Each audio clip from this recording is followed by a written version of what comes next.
The Galactic Coalition had ruled the stars for 10,000 years. 1,000 species lived together under the banner of harmony. They had built great cities on 1,000,000 worlds. They had ended wars. They had created peace. They believed they understood the universe and all its dangers. They were wrong, Ambassador. Krelthax stood on the observation deck of his flagship and watched another world die. Thesser 4, a beautiful planet of blue oceans and green forests, was burning.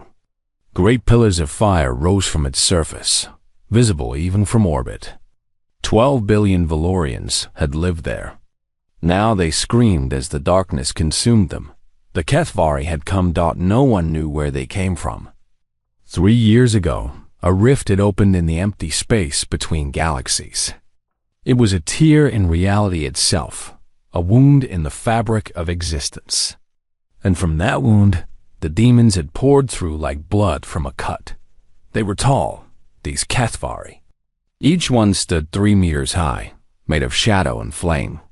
They had no fixed shape. Their bodies shifted and changed like smoke in the wind. But their eyes were always the same, red, burning, hungry. They fed on fear. They drank terror like water. And they were very, very good at creating both. Krelthax turned away from the viewport. He could not watch anymore. His 3 hearts beat in a painful rhythm as he walked to the command center of his ship. Officers moved around him, their faces showing the same despair he felt. "Status report," he said. His voice was tired. Commander Vethel looked up from her console. She was young for her position, but the war had killed so many senior officers. "The planetary shields have failed, Ambassador. Ground forces report 80% casualties. The Kethvari are harvesting the survivors." Harvesting. Such a clean word for such horror. The Kethvari did not simply kill.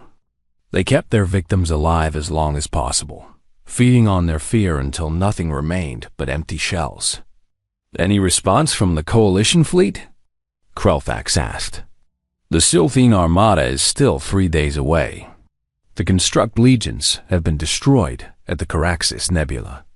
We are alone, Ambassador." Alone. The word hung in the air like a death sentence. Krelthax had seen so much death in these 3 years. He had watched the proud Valorian Empire lose half its territory. He had seen the Silthine, those master strategists, outmaneuvered at every turn. He had witnessed the Construct Legions, millions of warrior machines, torn apart like toys. Nothing worked. Plasma weapons burned hot enough to melt steel, but the Kethvari simply reformed their bodies. Nuclear weapons could destroy cities, but the demons emerged from the craters laughing. The Coalition had tried negotiation, but the Kethvari did not want resources or territory. They wanted only one thing: fear. Endless, eternal fear. "Ambassador," Bethel said quietly, "what do we do?" Krelthax was silent for a long moment. Then he made a decision that would change the galaxy forever. "Set course for Earth," he said. The command center went quiet. Officers looked at each other with confusion on their faces. "Earth, Ambassador?" Bethel asked. "The human homeworld?" "With respect, sir, the humans are the newest members of the Coalition. They have been spacefaring for less than 300 years. Their military technology is generations behind ours. What could they possibly offer?" Krelthax remembered his first meeting with the humans 20 years ago. He had been a young diplomat then, sent to evaluate this strange new species for membership in the Coalition. The humans had seemed so ordinary. Small bodies, fragile bones, short lifespans. They lived for barely a century, while Valorians could see 500 years. But something about them had troubled him. Something in their eyes. Something in their history. "I have studied the humans," Krelthax said. "I have read their history. They are young, yes, but they are not innocent. They have been fighting and killing each other for 100,000 years. They have created weapons and methods of war that even the Coalition has never imagined. So have many species, Bethel said. War is common in young civilizations. Not like this, Krelthax replied. The humans have a darkness in them, Commander. They have tried to hide it since joining the coalition. They have shown us only their peaceful side. They're artists and scientists and philosophers. But I have seen the other side. I have read about their world wars, their genocides, their instruments of torture. I have studied what they call special operations, and I believe. He paused. I believe they may be the only species in this galaxy that the HFY should fear. The ship's engines hummed as they changed course. Behind them, HFY continued to burn. The journey to Earth took 2 weeks. Krelthax spent that time reviewing everything he knew about humanity. He read about their wars, their weapons, their tactics. He studied their psychology, their culture, their beliefs. And the more he read, the more certain he became. The humans were predators. They hid it well. They had rules and laws and complex moral philosophies. They spoke of peace and cooperation and the brotherhood of all intelligent beings. But beneath that civilized surface, something ancient lurked. Something that had spent 100,000 years learning to hunt and kill in a hostile world. The coalition species had evolved on gentle planets. The Valorians had no natural predators on their homeworld. The Sylphine had developed in warm, peaceful oceans. But Earth was different. Earth was a death world, filled with predators and diseases and natural disasters. And the humans had not merely survived there. They had conquered it. They had conquered everything. When the ship arrived in the Sol system, Krelthax was greeted by a small human delegation. They met on a station orbiting their moon, a place called Armstrong Base. The humans smiled and shook hands and offered refreshments. They seemed so friendly, so harmless. But Krelthax noticed the soldiers standing in the corners. Tall men and women in simple uniforms, their faces calm and expressionless. They did not smile. They did not speak. They simply watched with eyes that reminded Krelthax of hunting animals. He was taken to a meeting room where several human officials waited. Most wore civilian clothes, but one man wore a military uniform. He was old with gray hair and deep lines on his face. His eyes were cold and steady. A small nameplate on his chest read, Morrison. Ambassador Krelthax, the old soldier said. Welcome to Earth. I am General William Morrison, Commander of United Earth Special Operations Command. We have been watching the war with great concern.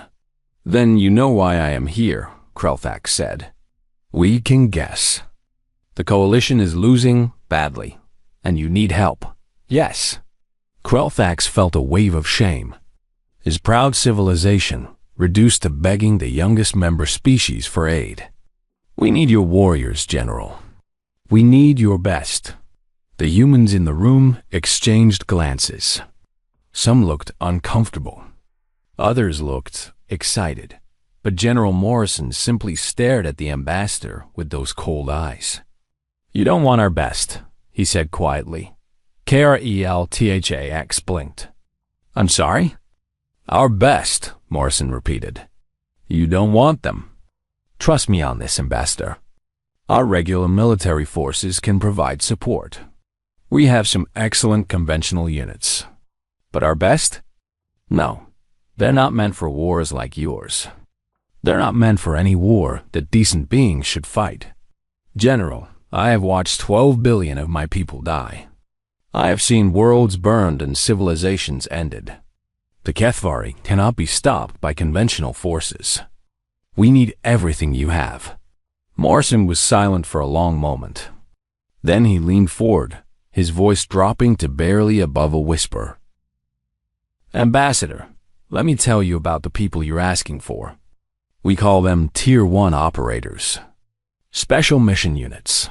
They go by many names.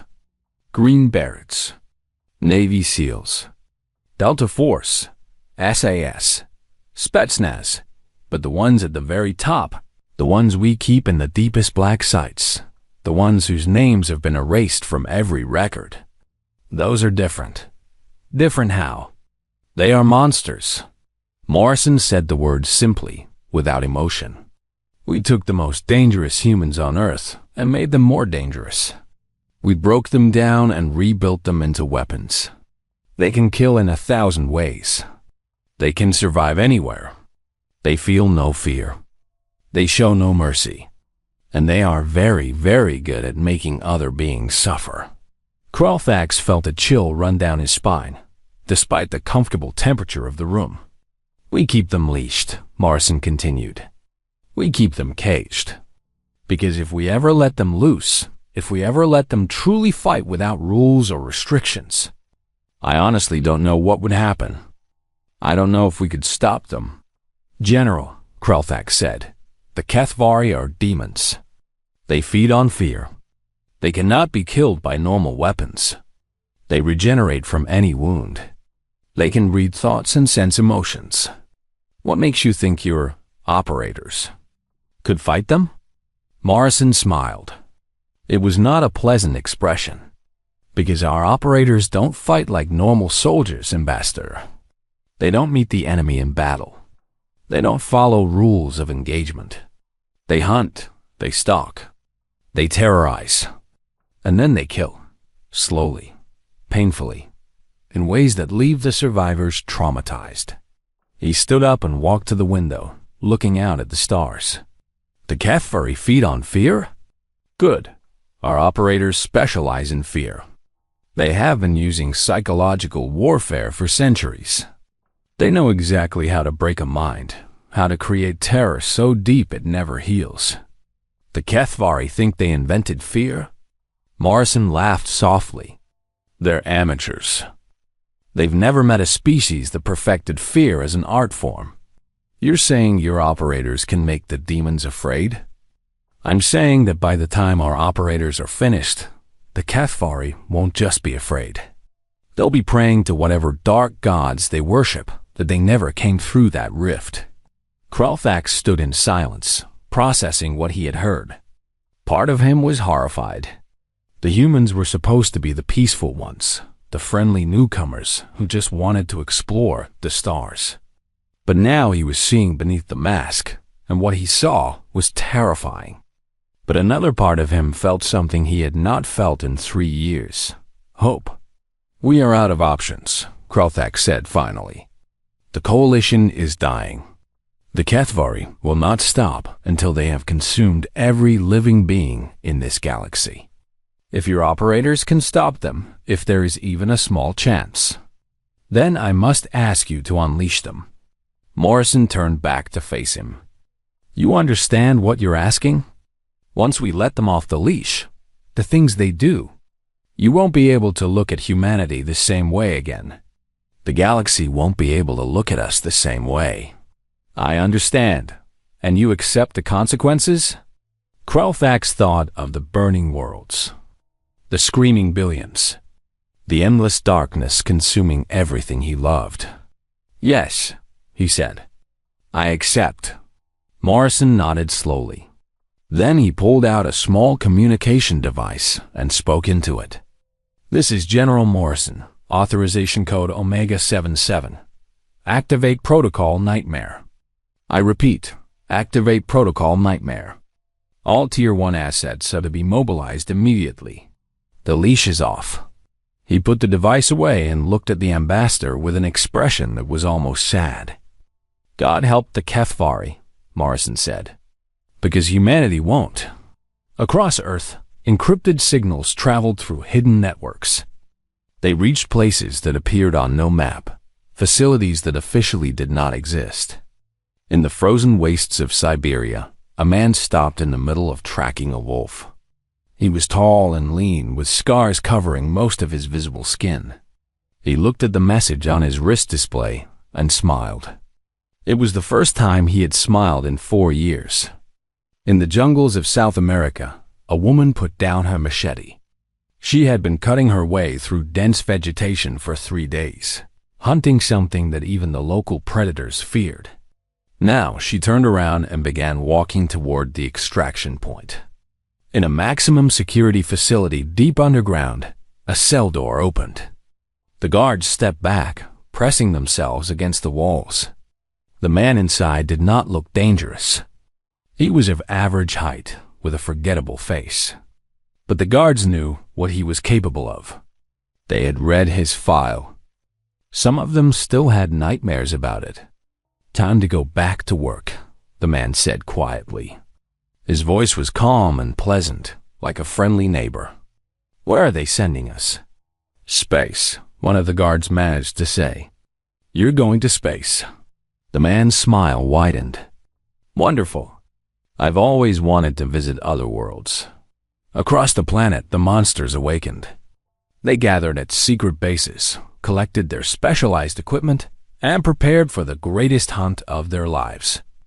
They did not ask questions about the mission. They did not care about politics or galactic affairs. They cared only about one thing: the opportunity to do what they had been created to do. On Armstrong Base, General Morrison watched the ambassador's shuttle depart. Beside him stood Colonel Sarah Chun, his second-in-command. "Do you think they can do it?" Chun asked. "The HFY have defeated every force the Coalition has sent against them." "The Coalition fights with rules," Morrison replied. "They have ethics and protocols and moral guidelines. Our operators have none of that. They will do whatever it takes to win, no matter how brutal, no matter how terrible. That's what worries me." Morrison nodded. "It worries me too. But we don't have a choice. If the HFY win, they won't stop at the Coalition. Eventually, they'll come for Earth, and I would rather unleash our monsters on them than wait for them to bring their darkness here. What do we tell the public? Nothing. Officially, this operation doesn't exist. The operators don't exist. If we succeed, the galaxy will never know how we did it. And if we fail..." He paused. "If we fail, there won't be anyone left to ask questions." Far away, in the dark spaces between stars, the HFY continued their harvest. They moved from world to world, feeding on the terror of billions. They believed themselves invincible. They believed they were the ultimate predators, the apex of evolution. They had never met humans before. Not really. They had seen the small, fragile creatures at the edges of Coalition space. They had dismissed them as weak, unimportant, easy prey for when the greater civilizations had fallen. They were about to learn how wrong they were. The first transport ships carrying the operators left Earth orbit on a cold Tuesday morning. They traveled in silence, these men and women who had been transformed into something beyond human. They did not joke or talk or play games to pass the time. They simply sat in the darkness, thinking about the mission ahead. Master Sergeant Elena Voss was among them. She had been an operator for 15 years. She had done things in those years that would drive a normal person insane. But she was not normal. She had not been normal since the day she was selected for the program at age 19. She remembered that day clearly.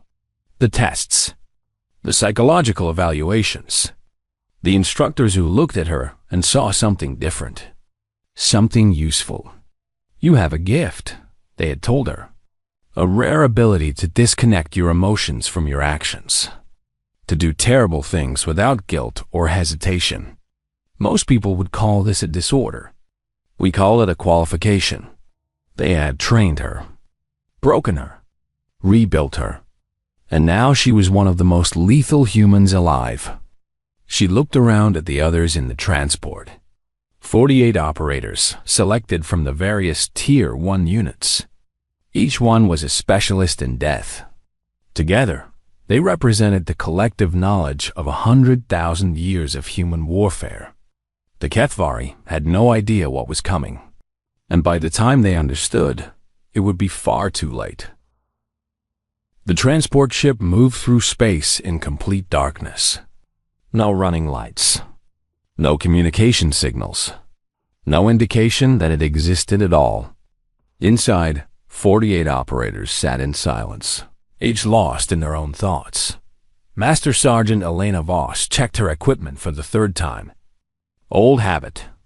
The knife at her hip was a custom blade, forged from a metal alloy that could cut through most known materials. She had killed 17 people with that knife. She remembered each one, not with guilt, with professional interest. Across from her sat Staff Sergeant Marcus Cole.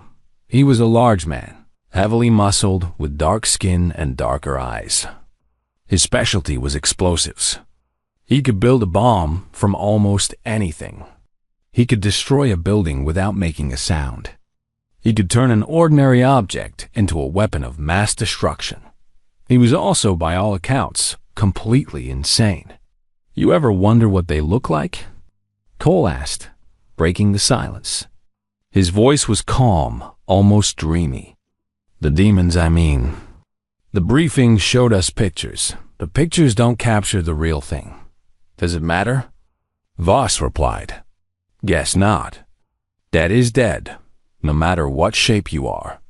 Chief Warrant Officer Diana Ray sat a few seats away, reading something on her tablet. She was older than most operators, with gray streaks in her dark hair. Her specialty was psychological warfare. She had spent 9 years studying how minds worked, how they could be broken, how fear could be created and amplified until it destroyed a person from the inside. They feed on fear, Reyes said without looking up. That's what the briefings say. They can sense terror. They drink it like we drink water. So? Cole shrugged. We've fought enemies who used fear before. It didn't save them. This is different. These creatures have been feeding on fear for millions of years. Their entire civilization is built around it. They understand terror in ways we can barely imagine. You sound impressed. Reyes finally looked up, and her eyes were cold. I am impressed, but I'm also curious. They've never encountered a species that understands fear as well as they do. They've never met predators who can turn their own weapon against them. Can we? Voss asked. Turn their weapon against them? Reyes smiled. It was not a comforting expression. Every being that can feel fear can also be made to feel fear. It's a simple matter of finding the right triggers. The Gethveri think they're immune because they've never been the prey before.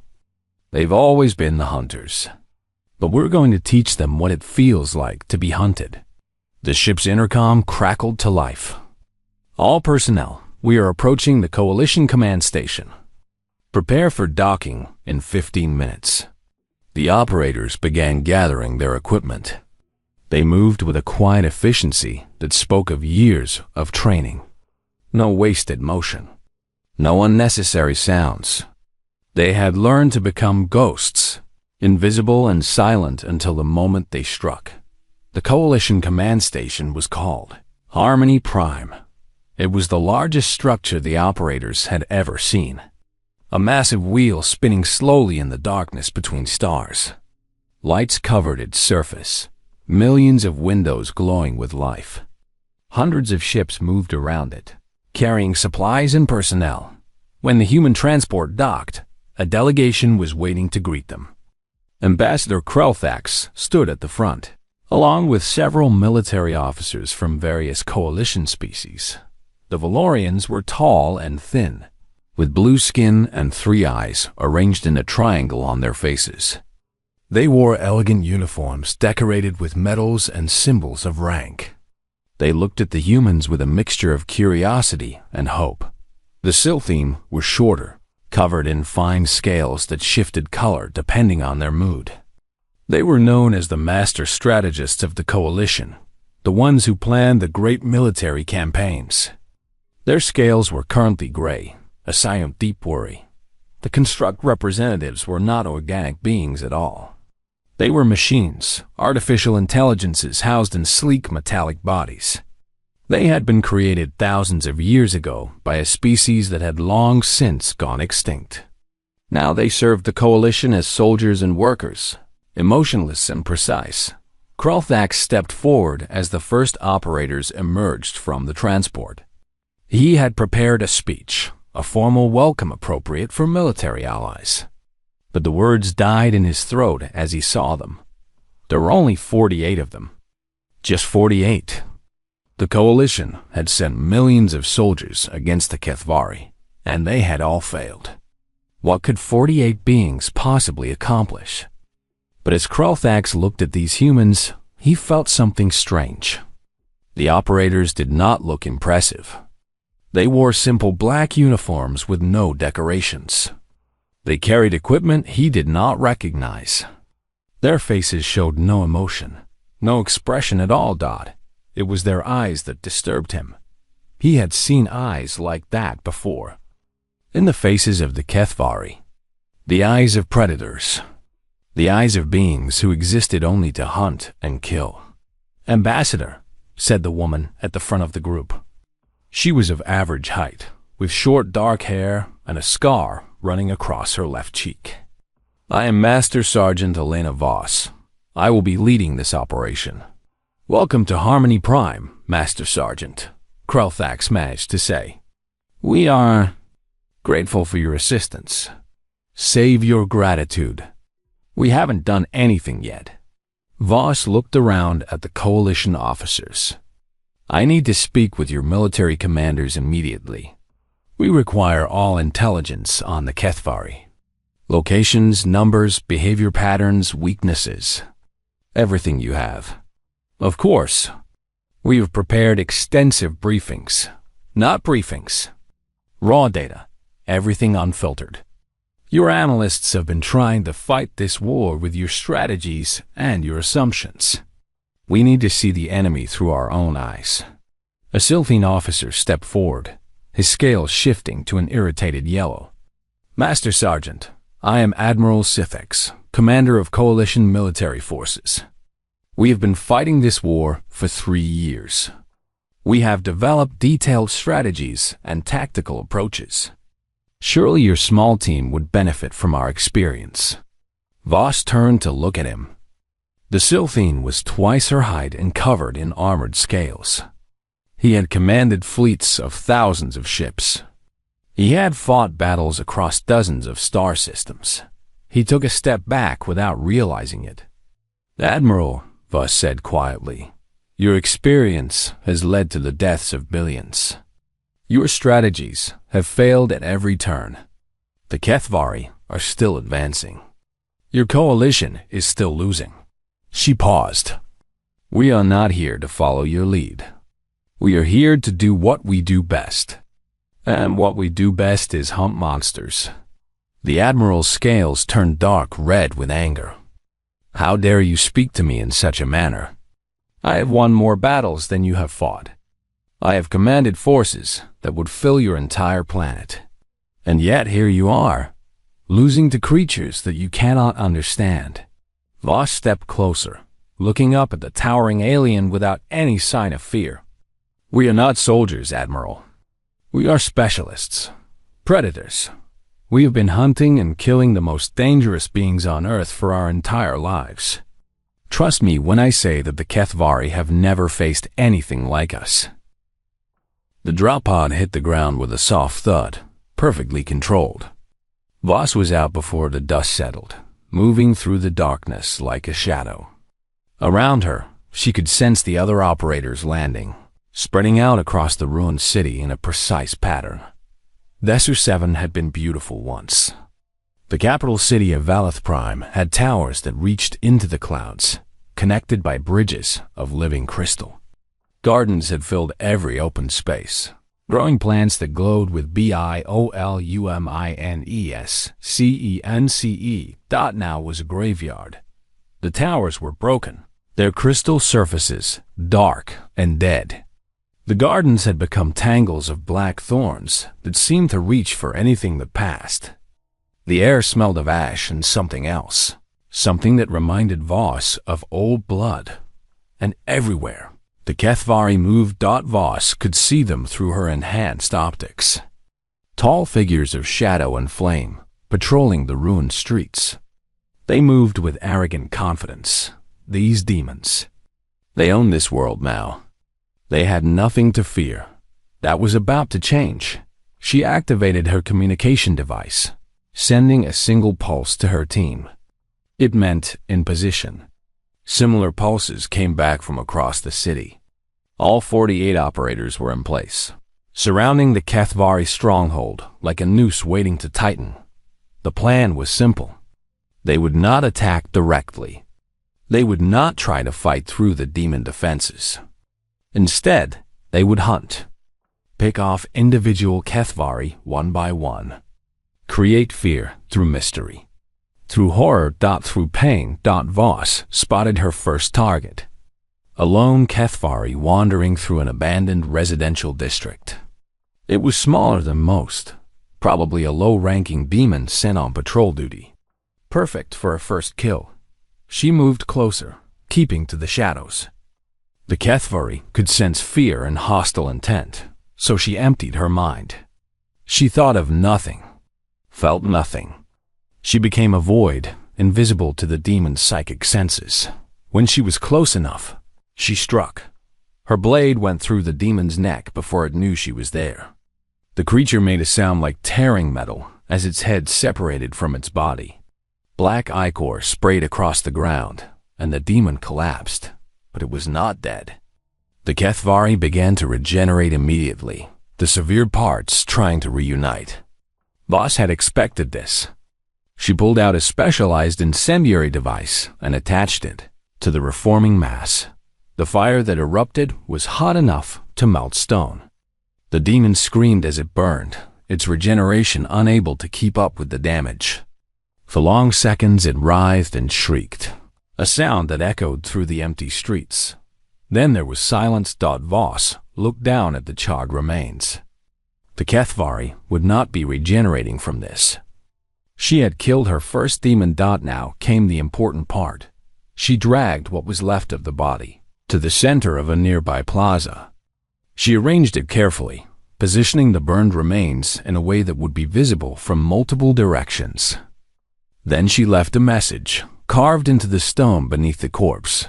A single word in the Kethvari language, which coalition linguists had managed to decode. Hunted. Across the city, similar scenes played out. Operators found isolated Kethvari and eliminated them with silent efficiency. Each kill was different, tailored to create maximum psychological impact. Some bodies were hung from buildings. Others were dismembered and scattered. Some were left intact but posed in humiliating positions, stripped of their dignity even in death. And always, there was the message. That single word, hunted. It took 6 hours before the Kethvari realized something was wrong. Hive Lord Zethkan received the first reports with disbelief. Sentries missing. Patrol routes abandoned. When search parties were sent out, they found the bodies. And the messages. Zethkan was an ancient demon, one of the first to cross through the rift. He had existed for millions of years, feeding on the terror of 1,000 species. He had never felt fear. He barely remembered what the concept meant.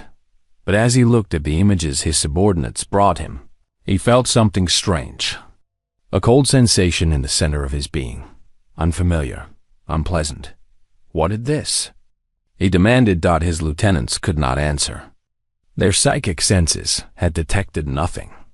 No fear, no aggression, no mental signatures of any kind. It was as if the killers did not exist. Find them, Zethkan ordered. Find them and bring them to me. He did not realize how impossible that command would be. The second night was worse. Cole had set up in an abandoned manufacturing district.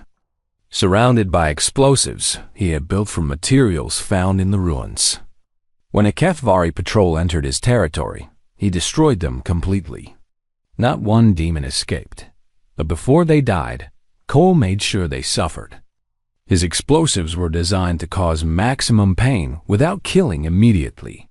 The demons screamed for hours as the fire consumed them slowly, giving their fellows plenty of time to hear. Park and her squad took a different approach. They infiltrated a harvesting facility where Valorian prisoners were being kept. They freed the prisoners and set up an ambush. When the Kethvari guards came to investigate, they found their own weapons turned against them. The demons died badly, impaled on their own feeding apparatus. The message carved into the walls was longer this time. "We are coming for you all." Reyes worked alone, targeting the mental aspect of the operation. She had studied Kethvari psychology extensively, and she knew their weaknesses. The demons believed themselves immortal, invincible. The idea of dying was almost incomprehensible to them. So she made sure they understood. She captured a low-ranking demon alive, using techniques that would have horrified any civilized being. Then she began to teach it about mortality, about pain, about the endless dark that waited beyond existence. When she was finished, she released it. The demon fled back to its superiors, babbling in a language that barely made sense anymore. Its mind had been broken, shattered by terrors, and had never imagined it died 2 days later, still screening by the end of the first week. 53 Kethvari had been killed. The demons had managed to kill exactly 0 humans. Hive Lord Zefkin called a council of his lieutenants. They gathered in the great hall of what had once been the Valorian government building. The chamber was filled with shadow and flame, the preferred environment of the Kethvari. Cole laughed from somewhere behind her. It was a strange sound in the tense silence. "What she's trying to say, Admiral, is that we're the monsters your monsters have nightmares about. Now, are you going to help us, or are you going to keep measuring tentacles with us?" For a long moment, no one spoke. Then Kralthax stepped between them, his hands raised in a gesture of peace. "Please," he said. "We are all on the same side here. Admiral Sithix, the humans have been invited by the Coalition Council itself. They have methods that may prove effective against the Kethvari. Master Sergeant Voss, we will provide everything you need. Full access to all intelligence, all resources, all support." Voss nodded. "Good. Then let's get started. Every moment we waste is another moment the Kethvari used to grow stronger." The intelligence briefing took 12 hours. The operators sat in silence, absorbing data that had taken Coalition analysts years to compile. They watched videos of Kethvari attacks. They studied autopsy reports from the few demon bodies that had been recovered. They examined weapon effectiveness tests, casualty reports, survivor testimonies. The Coalition officers expected questions, clarifications, discussions of strategy. Instead, the humans just watched, observed, learned. When the briefing was complete, Voss stood and addressed her team. "Thoughts?" Cole spoke first. "They regenerate, but not instantly. The footage shows it takes them several seconds to reform after major damage. That's a vulnerability. They can read surface thoughts," Reyes added. "But only surface thoughts. They can sense fear and hostility, but they can't access deep memories or complex reasoning. That means we can deceive them if we control our mental state." Another operator, a quiet woman named Lieutenant Sarah Park, raised her hand. "The survivor testimonies are interesting. Several mentioned that the Kethvari seemed confused when victims didn't react with fear. One Valorian reported going into shock during an attack. The Kethvari just stared at him and walked away, because he wasn't giving them what they wanted," Reyes said. "Fear is their food. Without it, they lose interest." "More than that," Voss said. "Without fear, they don't know what to do. Their entire predatory strategy is based on creating terror and feeding on it. If the prey doesn't cooperate, they're lost." She walked to the front of the room, where a holographic map of Coalition space was displayed. Red markers showed Kethvari-occupied territories. There were far too many of them. "The Coalition has been fighting this war all wrong," Voss said. "They've been trying to defeat the Kethvari in open battle. matching force against force. But you can't defeat an enemy that feeds on your fear by facing them directly. Every battle just makes them stronger. So what do? Cole asked. We change the rules. We don't fight them. We hunt them. We make ourselves the predators and them the prey. We take away their advantage and use their own weapon against them. Admiral Sithx, who had been observing from the back of the room, made a sound of disbelief. You are 48 beings. The Kethvari number in the millions. How can you possibly hunt them? Voss smiled. It was the first time the coalition officers had seen any of the operators smile, and it made them deeply uncomfortable. Admiral, do you know how wolves hunt? They don't attack the entire herd. They pick targets. They isolate them. They wear them down over time.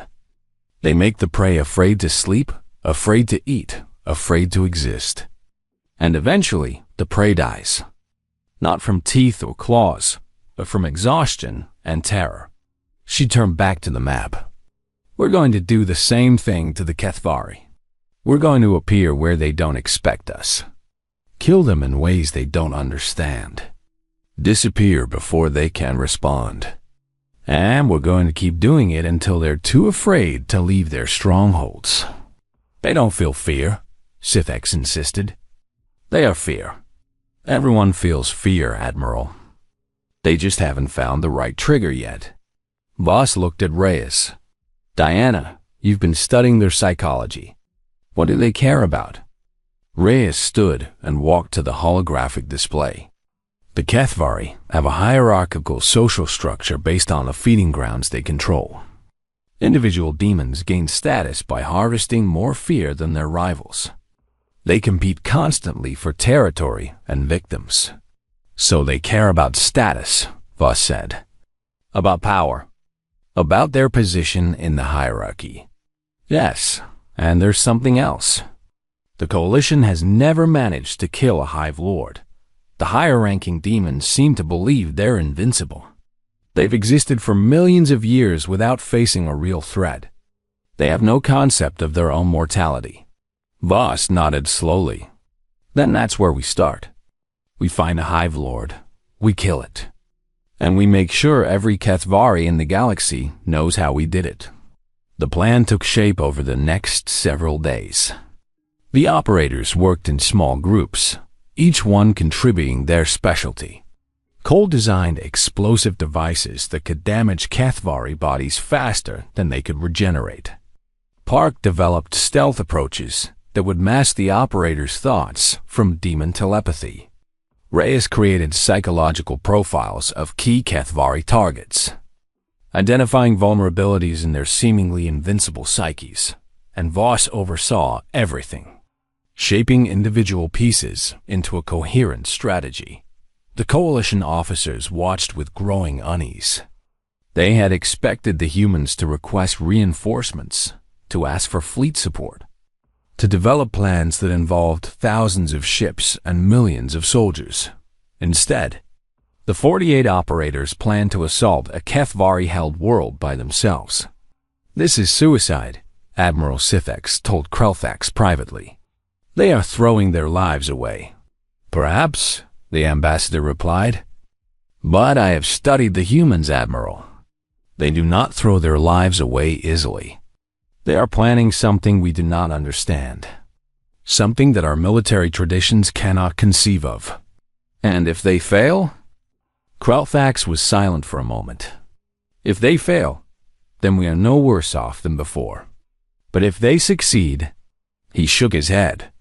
I am beginning to believe that success might be worse. Worse? How could their success be worse? Because if these humans can defeat the Kethvari, if they can make demons fear them, then what does that make them? What kind of species can terrify beings made of shadow and flame? He looked out at the stars, where the darkness between them suddenly seemed less empty and more threatening. I asked the humans for help, Admiral. And they answered. But I am beginning to wonder if we truly understood what we were unleashing. On the night before deployment, Voss stood alone in an observation lounge, looking out at the stars. She had not slept in 3 days. She did not need to. The training had stripped away many normal human needs. The door opened behind her, and Reyes walked in. "The team is ready," Reyes said. "Cole has finished the last of the special charges. Park has confirmed the approach vectors. We can launch in 6 hours." "Good." They stood in silence for a moment, watching the distant lights. "Elena," Reyes said quietly, "do you ever wonder what we've become? What they made us into?" "No," Voss replied. "I know exactly what we are. We're weapons. Tools designed for a specific purpose. Wondering about it doesn't change anything. The Coalition sees us as heroes, saviors. They don't understand what we're really going to do on Desert 7, and they never will. That's the whole point." Voss turned to face her friend. "We do the things that civilized beings can't do. We become the monsters so others don't have to. That's the price of being what we are. Is it worth it?" Voss thought about the question for a long time. "Ask me after the mission," she said finally. "After we see if we can actually make demons afraid." 6 hours later, a single transport ship left Harmony Prime. It carried no markings. It broadcast no signals. It simply slipped away into the darkness between stars and disappeared. The HFY on Desert 7 had no idea it was coming. They would learn soon enough. The transport entered the Desert system 3 days later, approaching the occupied world from an unexpected angle. The planet hung in space, its surface scarred by the Kethvari invasion. Great towers of dark energy rose from the major cities, feeding points where the demons had established their domains. 12 million Valorians had lived on Desert 7 before the invasion. Most were dead now. The survivors were kept alive in harvesting facilities, their fear extracted constantly to feed the occupying demons. It was a nightmare world, a planet of suffering. The operators looked at it through the transport's viewports, and they saw only targets. "Drop pods ready," the pilot reported. "Approaching insertion altitude." Voss stood before her team one last time. "You all know the mission. We go in silent. We hit hard. We make them afraid. No mercy, no hesitation, no quarter." She looked at each face in turn. These men and women had been her family for years. They had trained together, fought together, killed together. They were the most dangerous beings on any world, and they were about to prove it to the galaxy. "Demons think they own fear," Voss said. "Let's show them who invented it." The drop pods fell through the atmosphere like silent meteors. 48 humans descended on a world of nightmares. The nightmares were about to learn what real terror looked like. "Report," Zefkan commanded. Lieutenant Vextel stepped forward. She was one of the oldest demons on Desert 7, with a reputation for cruelty that impressed even her foes. But her voice trembled as she spoke.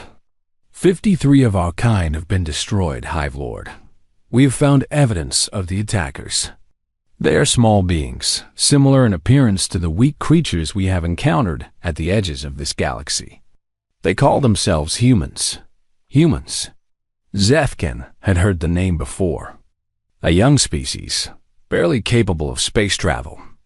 Unremarkable prey. How many of them are there? Our scouts estimate fewer than 50. The council chamber erupted in sounds of disbelief. Fewer than 50 beings had killed 53 Kethvari? Impossible. The demons outnumbered them hundreds to one. "They must be eliminated immediately," said another lieutenant. "Send a full assault force. Overwhelm them with numbers." "We have tried," Vextel replied. 3 assault forces have been dispatched. None have returned. We cannot find the humans. They strike without warning and disappear without trace. Our psychic senses detect nothing. It is as if they are empty. Empty? They have no fear, Hive Lord. None at all. Our feeders cannot sense them. They approach like shadows and kill like nightmares. We have never encountered anything like them. Zefkan was silent for a long moment. That cold sensation in his core had grown stronger over the past days. He was beginning to understand what it was. Fear. He was feeling fear. But that was impossible. He was a Hive Lord. He was eternal. The lights went out. Darkness fell across the council chamber like a shroud. The demons could see in the dark, of course. Their eyes were made for shadows. But there was something wrong with this darkness. It was deeper than normal, thicker. It seemed to press against them from all sides. A voice spoke from everywhere and nowhere. Hive Lord Zefkan. The demons spun, searching for the speaker.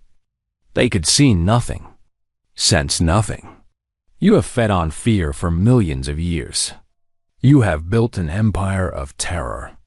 But you have never understood what fear truly is. A light appeared in the center of the room. Just a small point of illumination, enough to cast shadows across the walls. And in those shadows, figures moved. Human figures. Fear is not just about pain, the voice continued. It's about uncertainty, about knowing that something terrible is coming and being unable to stop it. It's about watching your allies die one by one and realizing that you are next. One of the lieutenants charged toward the nearest shadow. He burst into flames before he took 3 steps. His own hellfire turned against him by some unseen mechanism. He burned for a very long time. You came to this galaxy thinking you were the apex predators, the ultimate horror. But you were wrong. More lights appeared, each one revealing another human. They stood in the corners of the room, on the rafters above, in the doorways behind. They had been there the whole time, invisible to psychic and physical senses alike. The humans of Earth have been killing each other for 100,000 years. We have created horrors that would shatter your minds. We have learned to destroy without mercy, without hesitation, without feeling. We are what your kind never imagined could exist. Voss stepped into the central light. Her face was calm. Her eyes were empty. She held a blade that dripped with black ichor. We are the monsters that hunt monsters. Zefkan tried to flee. He gathered his power, prepared to transform into shadow and escape through the walls. But something held him in place. A field of energy that burned wherever it touched his body. You're not going anywhere, Hive Lord. We've been planning this operation for weeks. Every exit is blocked. Every escape route is trapped. You are going to die in this room, and your death is going to be educational. The other demons attacked. They threw fire and shadow at the humans, unleashed psychic assaults that would have shattered normal minds, transformed into nightmare shapes designed to terrify.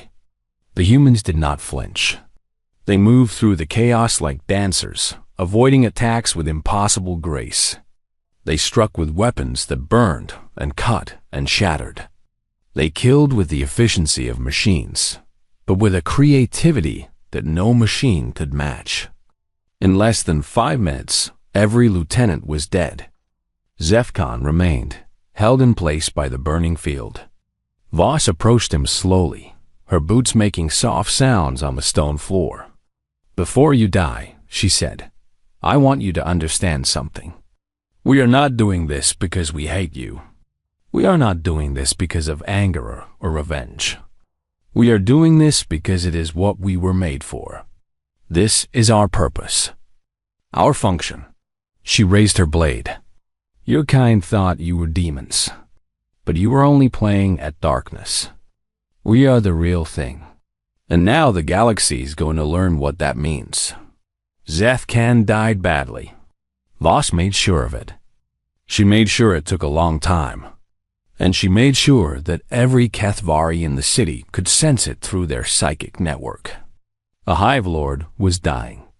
A being of immense power, millions of years old, was screaming in agony and terror as small creatures from a backwater planet took him apart piece by piece.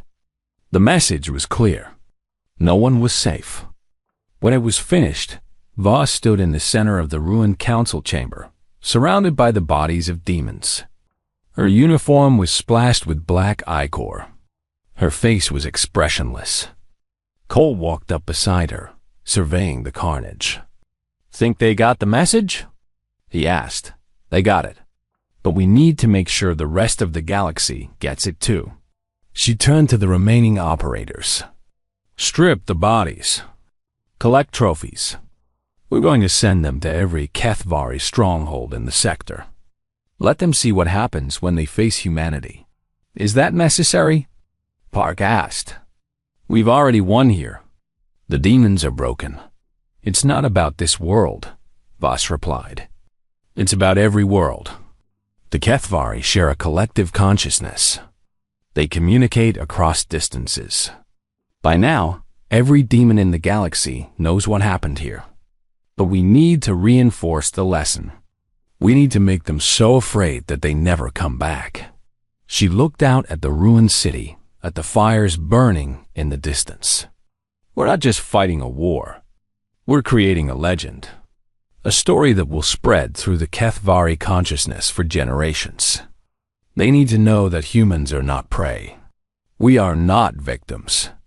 We are the things that hunt in the dark, the nightmares that nightmares fear." Cole nodded slowly. "Then let's give them a story worth telling." Over the next 2 weeks, the operators systematically dismantled the Kethvari presence on Nesser 7. They freed the surviving Valorians from the harvesting facilities. They destroyed every feeding tower. They hunted down every demon, leaving none alive. But they did more than kill. They created art. In the central plaza of Valeth Prime, they built a monument from Kethvari bones. The remains of 50 hive-level demons, arranged in a pattern that spelled out a warning in the demon language. "This is what waits for you. Turn back or die." They recorded everything. Every kill. Every victory. Every moment of demon suffering. The recordings were transmitted on frequencies the Kethvari used for communication. Every demon in the galaxy could watch what happened to their kind when they crossed humanity. And slowly, the response became visible. Kethvari forces on neighboring worlds began to withdraw. Not because they were attacked, but because they were afraid. The demons had never retreated before. They had never known how. But now they were learning. In the deep space between stars, ancient Kethvari minds communicated in frantic whispers. They had existed for millions of years. They had consumed civilizations beyond counting. They had believed themselves eternal. Now they were afraid to sleep.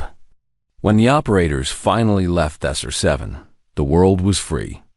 The surviving Valorians emerged from hiding, blinking in the light of their sun for the first time in months. They looked at the destruction around them, at the monuments of demon bones, at the messages carved in their language. "Thank you," their leader whispered to the departing transport. "You have saved us." But Voss, watching from the viewport, knew the truth. They had not saved anything. They had simply become a greater threat than the one they defeated. The coalition would celebrate their victory. They would call the operators heroes. They would never understand what had really happened on Nesser 7, and perhaps that was for the best. Some truths were too terrible for civilized beings to face. The transport slipped into hyperspace, carrying its cargo of monsters toward the next battlefield. Behind them, the fires of Nesser 7 finally began to die, but the fires of fear were just beginning to spread. Word spread through the Kethvari collective consciousness like poison in blood. From mind to mind, from world to world, from the rift itself to the farthest edges of conquered space, the message traveled. Something was wrong. Hive Lord Zethkan was dead. Not just dead, destroyed, broken, unmade by creatures that should have been food. The last hours of his existence had been broadcast to every Kethvari in existence. A psychic scream of agony and terror that had no end. They had felt him die, slowly, painfully, at the hands of small beings with empty minds and cold eyes. On Nesser 7, the demons were gone. Not retreated, not regrouped, gone. 48 human creatures had done what millions of coalition soldiers could not. They had cleaned the world of HFY presence and left behind monuments of bone and fire that the ancient ones stirred in their darkness beyond the rift. These were the true powers of the HFY, beings that had existed since before stars had names. They watched through the eyes of their lesser kin and saw something they had not seen in eons. Defeat. And something else. Something that made them uncomfortable in ways they could not name. Fear. In the great nest of Kothal Prime, the largest HFY stronghold in coalition space, a council of hive lords gathered. They came from a dozen conquered worlds, each one a master of terror, each one considered immortal and invincible. Now they huddled together like prey animals, sensing a predator. The humans must be destroyed, said Hive Lord Methvax, the oldest of them. They have killed one of our own. They have insulted our kind. They must be made an example. And how do you propose we do that? Asked another lord. We cannot sense them. We cannot find them. They strike without warning and disappear without trace. 3 war fleets have gone to Nesser 7. None have returned. Then we send more. We have millions of warriors. They have fewer than 50. Numbers will prevail. Numbers? The voice came from the back of the chamber. It belonged to Hive Lord Vexthal, one of the few survivors from Nesser 7. She had escaped the slaughter by pure chance, fleeing through a maintenance tunnel while her fellows burned. I was there. I watched our kind die by the dozens. Numbers mean nothing to these creatures. They do not fight. They hunt, they stalk. They appear from shadows and vanish into darkness. Sending more warriors will only give them more targets. Methvax's S-form flickered with anger. Then, what do you suggest? That we flee? That we abandon our conquests and run from lesser beings? I suggest we understand what we are facing. Vexthal moved to the center of the chamber. The coalition has studied humans extensively. They are a young species, but they have a history unlike any other. They have been killing each other since before they could speak. Their entire evolution has been shaped by violence and survival. So, many species have violent histories. It does not make them threats to us. The humans are different. Their violence is not random. It is organized, systematic. They have developed methods of warfare that the coalition finds horrifying. They have specialists trained from childhood to kill without mercy or feeling. The ones who came to Nesser 7 are among the worst of their kind. She pulled forward collection of data she had gathered before her. Escape, images, recordings, reports. They call themselves special forces, operators. They are selected from the already elite and transformed into something else. Weapons in human form. Their minds have been conditioned to feel no fear, no hesitation, no limits. They are, in the truest sense, predators. The images showed human operators in training, enduring conditions that would break most beings, learning techniques of killing that seemed almost artistic in their cruelty, practicing psychological warfare that made even the HFY observers uncomfortable. These are not soldiers, Vexthal continued. Soldiers fight because they are ordered to. These humans fight because it is their nature, their purpose. They exist only to hunt and kill the most dangerous beings they can find. And now they have found us. Methvax stared at the images with something that might have been uncertainty. But they are mortal. They can die. Yes, but so can we. That is what they have proven. We believed ourselves eternal, invincible. They have shown us that we can be killed. And more than that, they have shown us that we can suffer. that we can know pain and terror and the endless darkness of true death. A long silence fell over the council. The Hive Lords looked at each other, searching for comfort that none of them felt. "What would you have us do?" Methvax asked finally. Vexthal's form seemed to shrink slightly. "I do not know. I have never faced an enemy like this. None of us have. The humans have turned our own weapon against us. They have made us feel what we have made others feel for millions of years. Fear? Yes, and it is destroying us from within." She was right. Even as the council met, Kethvari forces across coalition space were unraveling. Demons who had never known doubt were now jumping at shadows. Warriors who had charged into battle without hesitation now hesitated, wondered, worried what if the humans were watching? What if they were already dead and simply did not know it yet? The operators had killed fewer than 100 Kethvari, but they had done something far more damaging. They had broken the myth of Kethvari invincibility. They had proven that demons could be hunted, could be hurt, could be afraid, and fear, as the Kethvari knew better than anyone, was contagious. On the world of Desert 12, a Kethvari garrison abandoned its position without orders. They had received word that a human transport had been spotted in the system. The transport was empty. It was a decoy. But the demons did not know that. They fled to the next system, and then the next, spreading panic wherever they went.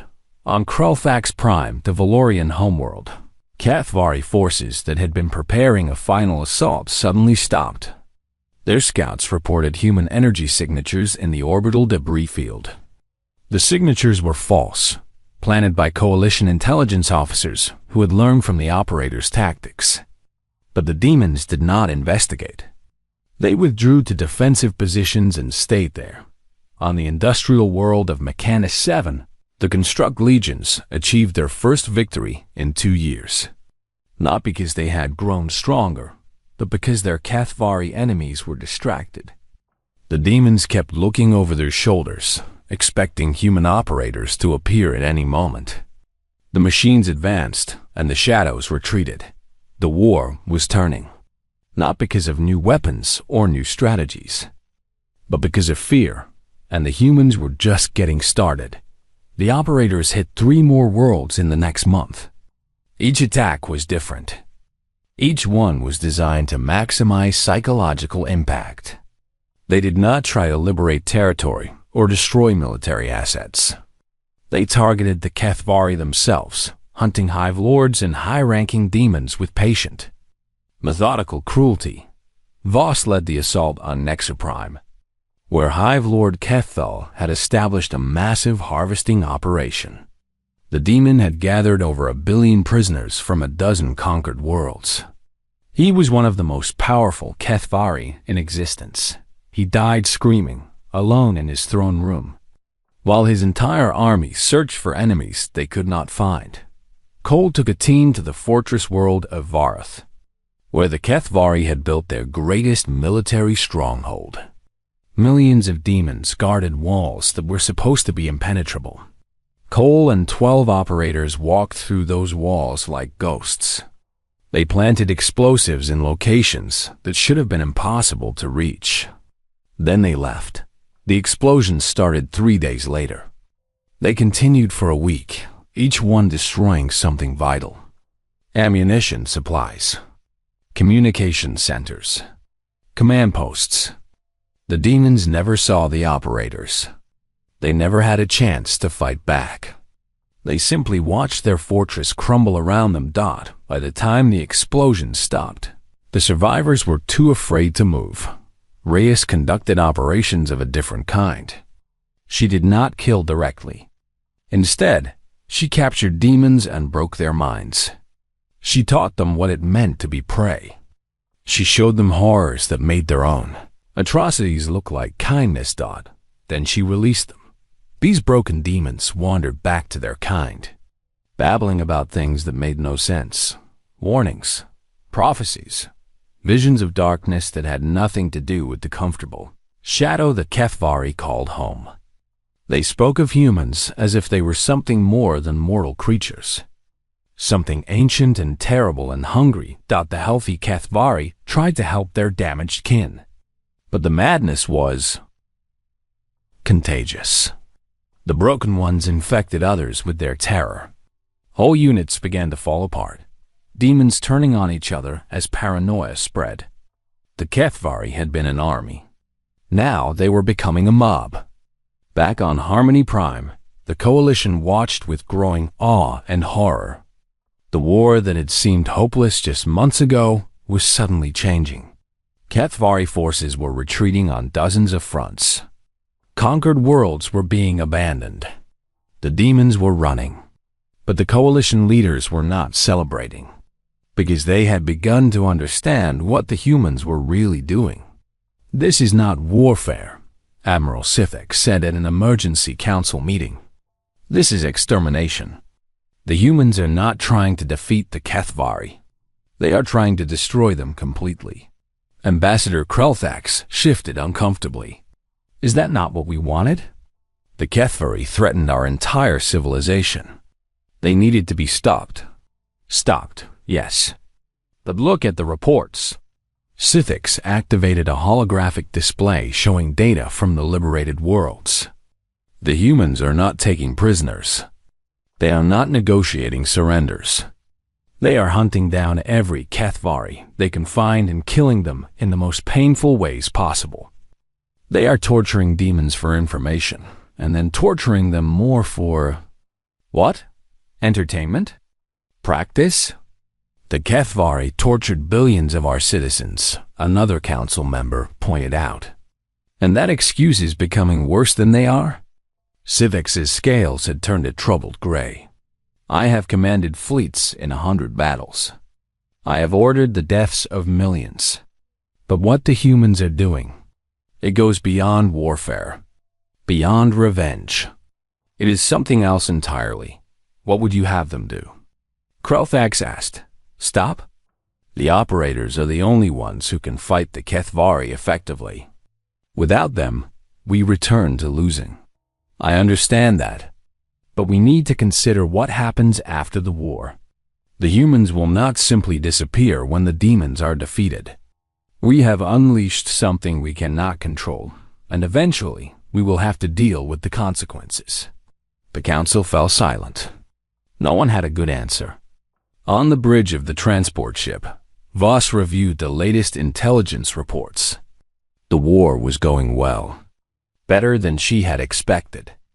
The Kethvari were falling apart faster than she had predicted, their collective consciousness turning against them as fear spread from mind to mind. But there were complications. "The Coalition is getting nervous," Rhea said, reading over her shoulder. "Their leaders are starting to ask questions about our methods. Let them ask. They're not going to do anything about it. They need us too much. For now. But when the war is over, they might decide we're too dangerous to let live." Voss considered this. She had thought about it before, of course. The operators all had. They knew what they were. They knew how the galaxy would see them once the immediate threat was gone. "We'll deal with that when it comes," she said. "Right now, we have more pressing concerns." She pulled up a map of Kethvari-controlled space. The red markers that had covered most of the Coalition territory 3 months ago had shrunk dramatically. The demons were being pushed back on every front. But one marker remained stubbornly large. A region near the original rift where the strongest Kethvari forces had retreated. "They're consolidating," Voss observed, "pulling back to defensible positions. They're trying to create a stronghold we can't crack." "Can we crack it?" "Probably. But it will take time. And they're learning. Each world we hit, they get a little smarter, a little more prepared. Eventually, they'll figure out how to counter us. So, what do we do?" Voss was silent for a long moment. Then she smiled, that cold expression that had made even Coalition admirals step back. "We don't give them time. We hit them now, while they're still scared. We push through their defenses and we find their leaders. All of them. And we kill them all at once. Cole walked over, having overheard the conversation. You're talking about assaulting the core systems. The ones closest to the rift. Those are the most heavily defended positions in Kethvari space. Yes, with 48 operators. Yes, Cole laughed. It was a genuine sound, full of dark amusement. I love it. When do we leave? Tomorrow. But first, we need to send them a message. Something that will make them even more afraid. Something that will keep them looking over their shoulders while we approach. She activated a recording device. Hive Lords of the Kethvari, she began. You have felt our touch. You have seen your kind fall. You have learned what it means to be prey. But you have not yet learned what it means to truly fear. Her voice was calm, pleasant, almost friendly. We are coming for you. Not tomorrow. Not next week. But soon. And when we arrive, there will be no escape. No mercy. No end to your suffering. You will beg for death long before we grant it. She paused, letting the words sink in. You thought you were demons. You were wrong.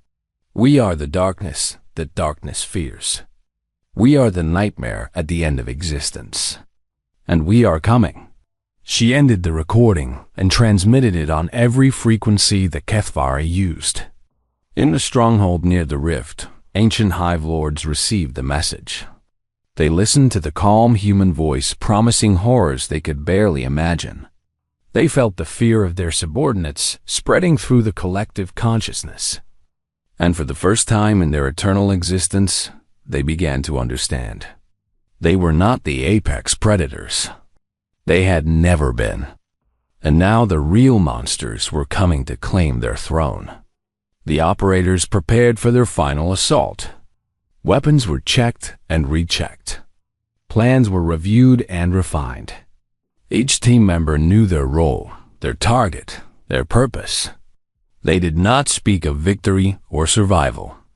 Those concepts had been stripped from them long ago. They spoke only of the hunt, the kill, the satisfaction of becoming the thing that monsters feared. Voss looked at her team, these men and women who had given up their humanity to become weapons. She felt something that might have been pride or might have been sorrow. It was hard to tell anymore. This is what we were made for, she said quietly. This is why we exist. To face the darkness and make it blink. To become the nightmare that ends all nightmares. She picked up her blade, the one that had killed so many demons. Let's go hunting. The transport entered hyperspace, carrying its cargo of killers toward the heart of demon territory. Behind them, the galaxy held its breath. The final battle was about to begin. And the Kethvari, who had believed themselves the ultimate horror, were about to learn what real horror looked like. It looked like 48 humans who felt no fear. And it was coming for them. The rift hung in space like a wound that would not heal. It was a tear in reality, a doorway between dimensions that had brought the Kethvari to this galaxy. Energy pulsed around its edges, casting strange shadows across the nearby stars. For 3 years, the Coalition had tried to close it. They had thrown their greatest weapons at it. Nuclear fire, antimatter bombs, exotic energy beams that could tear apart the fabric of space itself. Nothing worked. The rift remained open, a permanent reminder of the horror that had come through. But now things were different. Around the rift, the last Kethvari forces had gathered.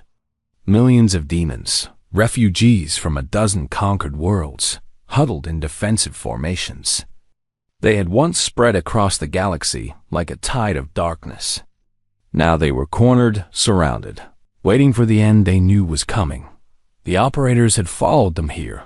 48. Humans against millions of demons. It should have been impossible.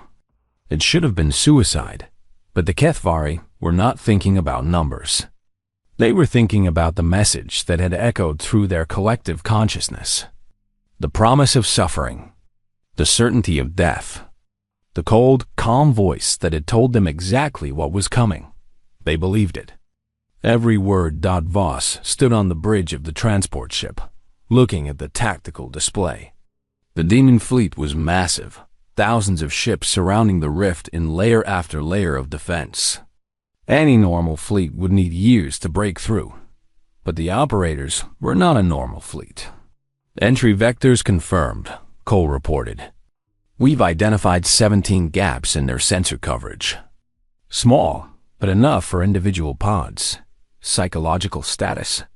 Voss asked. Reyes looked up from her console. They're terrified. The collective consciousness is practically screaming. Most of them want to flee, but they have nowhere to go.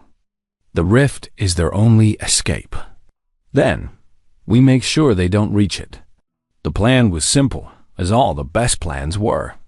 The operators would insert in small teams, targeting key command ships and high-value individuals.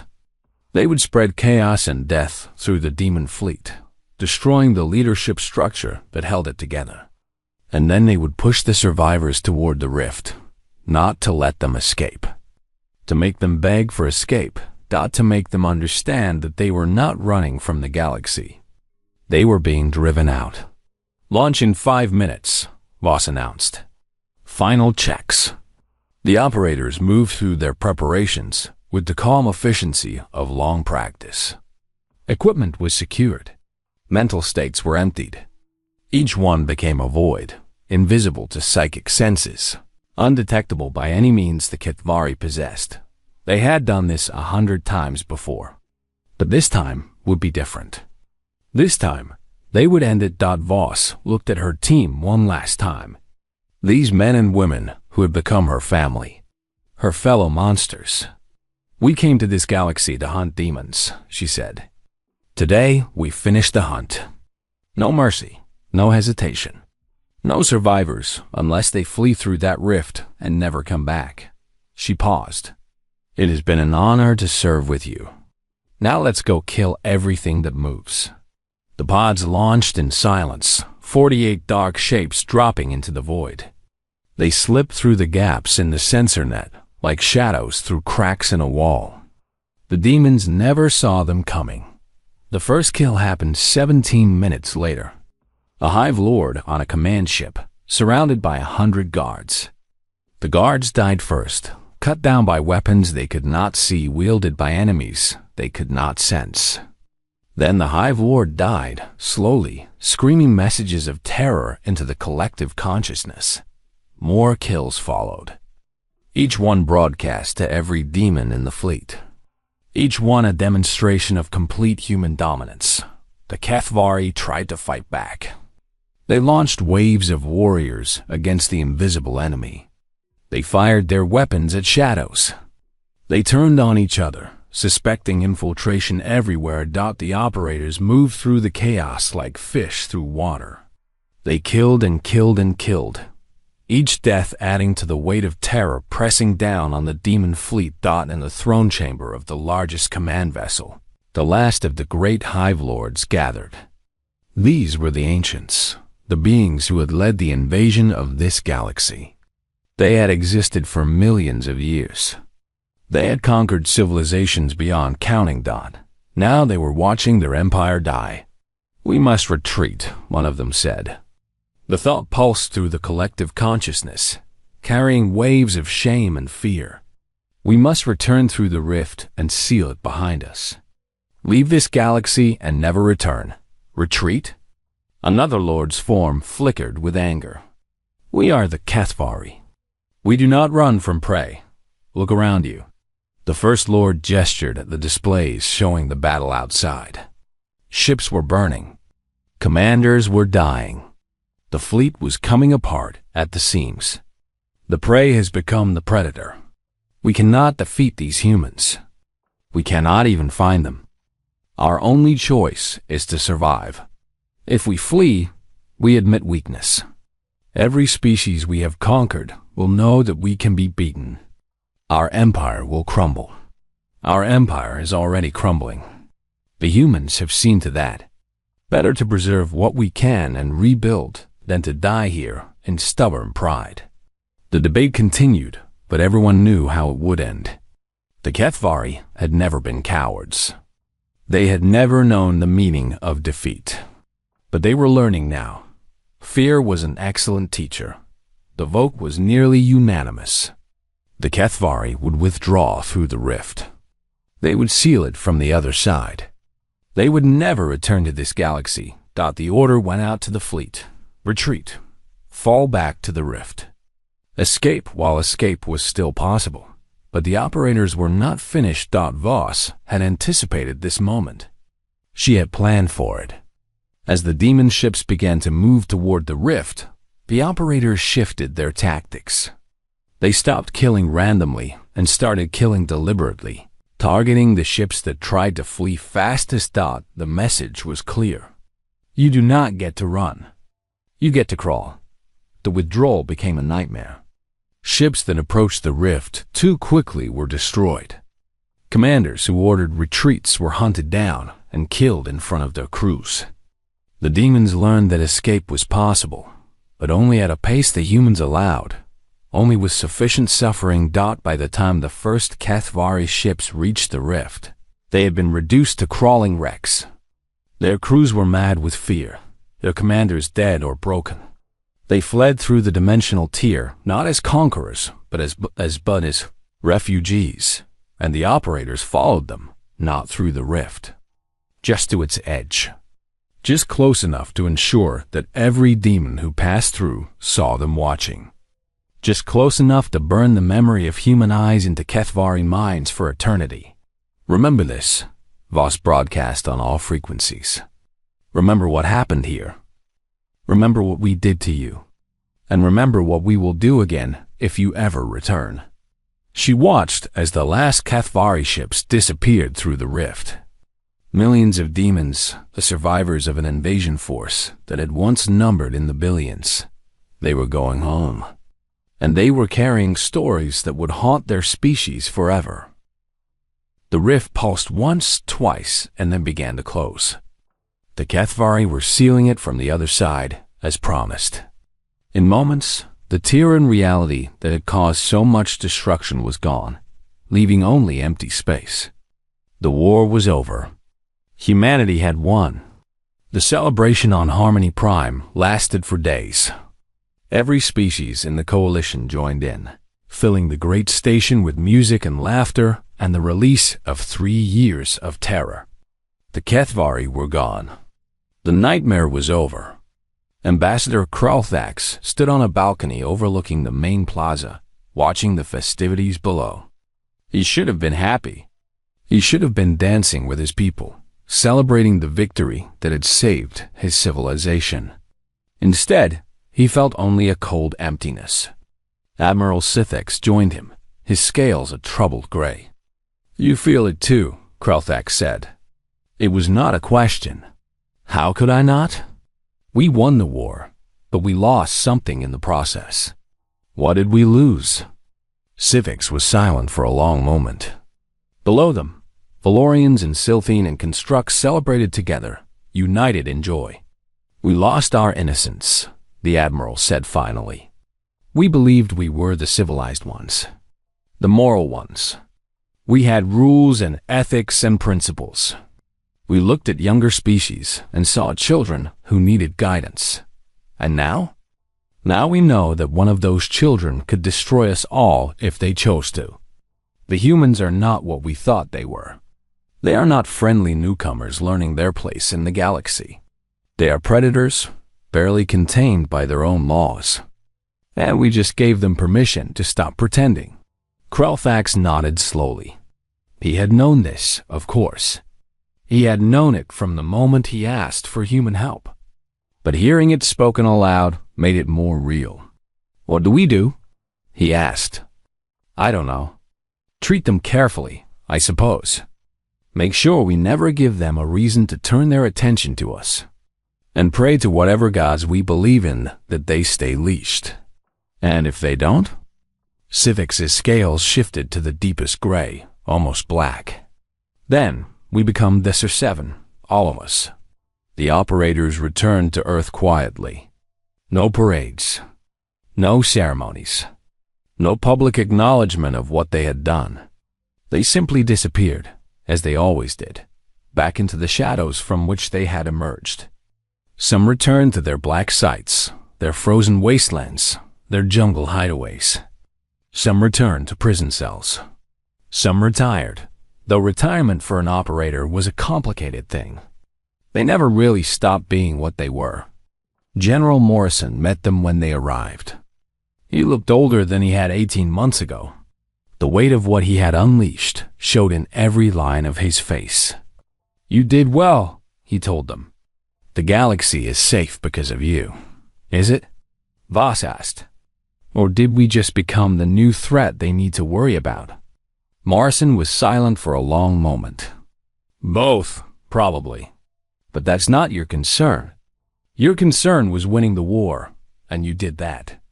What happens next is for politicians and diplomats to figure out. And us? What happens to us? The leash goes back on. You return to your assignments. Life continues as before." Voss nodded. She had expected nothing different. They were tools, after all. Weapons to be used and then stored until needed again. But she wondered. The galaxy had seen what humans could do. They had seen the darkness that lived inside her species. How long before someone decided that darkness needed to be controlled? How long before the Coalition sent forces to Earth, trying to eliminate the threat before it could grow? And how would humanity respond? She already knew the answer. They would respond the same way they always had. With violence. With efficiency. With a creativity and destruction that the galaxy had only begun to understand. The HFY had been powerful enemies, but they had also been predictable. They fed on fear and sought territory and power. Simple motivations that could be exploited. The Coalition species were different. They were complex, with competing factions and varying interests. Dealing with them would require subtlety. But the operators had subtlety too. It was just usually hidden behind the blood. She looked at Morrison with those empty eyes that had watched so many enemies die. "We'll be ready when you need us again," she said. "We're always ready." Morrison nodded. There was something in his expression that might have been sadness or might have been relief. It was hard to tell. "I know. That's what worries me." Ambassador Krelthax made one final trip to Earth before returning to Valorian space.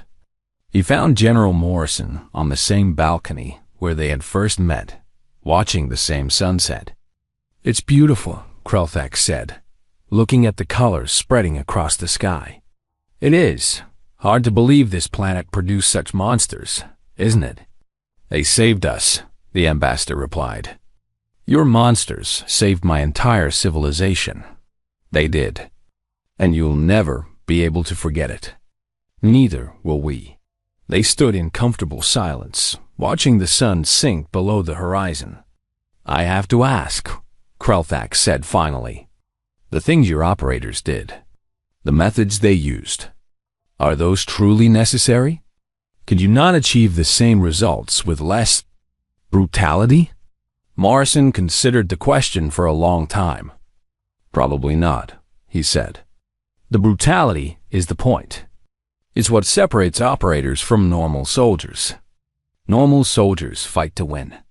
Operators fight to destroy. Not just the enemy's bodies, but their minds, their will, their ability to ever threaten us again. That seems excessive. Maybe, but it works. The HFY will never come back. They'll tell stories about us for millions of years. Warning stories.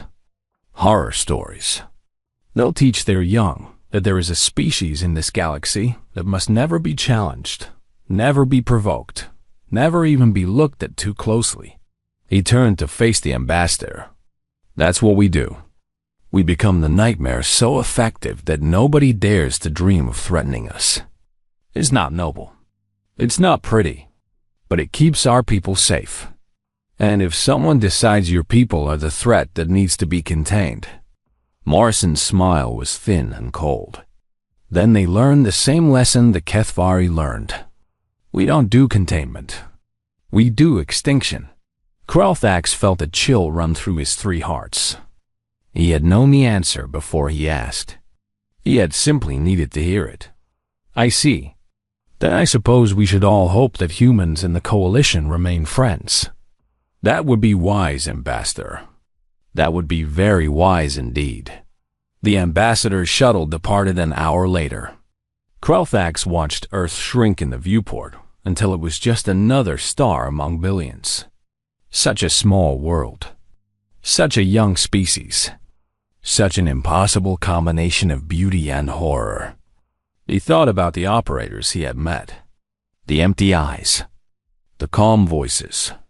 The complete absence of anything he would recognize as compassion or mercy. They had saved his people, but they had also shown him something he would never forget. The galaxy was not what he had thought it was. The HFY had seemed like the ultimate evil, the final darkness that the light of civilization must stand against. But they had been defeated by beings even darker. Humans, the species that had invented hell before they ever met demons. The Coalition would continue. The 1,000 species would rebuild and recover and eventually forget the terror of the HFY invasion. They would tell heroic stories about the war, sanitized versions that left out the worst details. But in quiet rooms, in classified briefings, in the nightmares of those who knew the truth, a different story would be remembered. The story of 48 humans who had broken an empire of nightmares. Who had made demons beg for mercy. Who had proven, beyond any doubt, that there was something in this galaxy more terrifying than creatures of shadow and flame. And that something was still out there. Still watching. Still waiting. Ready to hunt again if the need arose. Back on Earth, in a black site that appeared on no map, Alana Voss looked up at the stars through a reinforced window. She felt nothing. She had not felt anything in years. That was the price of being what she was. But somewhere, in the place where her humanity had once lived, something stirred. It might have been satisfaction. It might have been hunger. The demons were gone. But there would be other enemies. There always were. And she would be ready for them. They called themselves the Special Forces. The Operators. The quiet professionals. But the galaxy had learned their true name, extinction, and they had earned every letter.